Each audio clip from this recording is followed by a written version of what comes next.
Writing for Mickey as a solo character became difficult. Despite some success, such as Through the Mirror, Walt felt it was time to update the structure of a Mickey Mouse cartoon. The solution was to make Mickey a co-star. Who would share the screen with him, you might ask? The first and obvious choice was Donald, since the animators loved drawing him, and the second choice came from animator Art Babbitt, who suggested Goofy. Voiced by Pinto Colvig, Goofy in the 30s was known as Dippy Dog. In his first appearance, he was portrayed as a much older character with a beard, and he was considered a background character that had a unique laugh.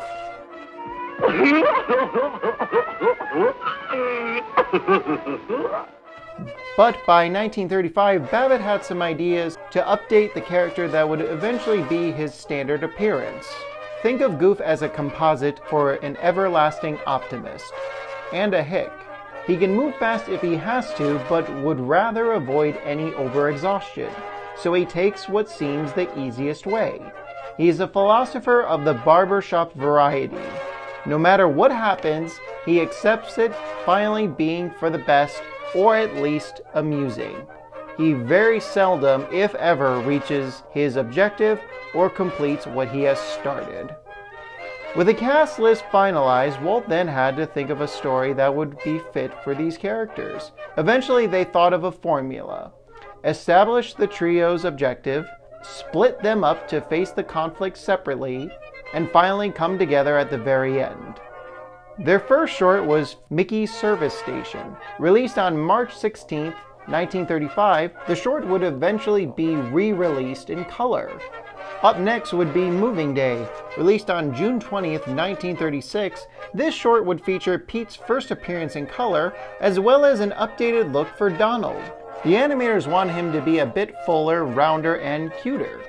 Fast forward to October 15th, 1937, with the release of Clock Cleaners. Of the trio's adventures, this was probably the most successful. It was ranked 27th of the 50 greatest cartoons. One of their most popular adventures came in the form as Ghost Exterminators with the 1937 classic Lonesome Ghosts. Released 3 days after Snow White, some people believe that this short inspired the premise of the comedy Ghostbusters. There is even some debate it inspired the phrase, "I ain't afraid of no ghosts," since Goofy says something similar to that. I ain't scared of no ghosts.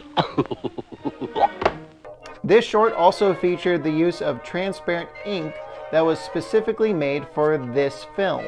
Finally, on May 6, 1938, Mickey's trailer was released to the public.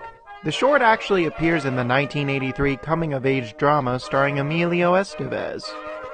These would not be the only shorts featuring the trio during the 30s, nor would this be the last time they would reunite, but despite Walt's best efforts, Mickey's popularity started to dwindle while Donald and Goofy would move on to their own solo careers. But fear not, because Mickey would later be redesigned sometime after Snow White. Thanks for watching. Tune in next time where we cover the last two members of the Fabulous Five.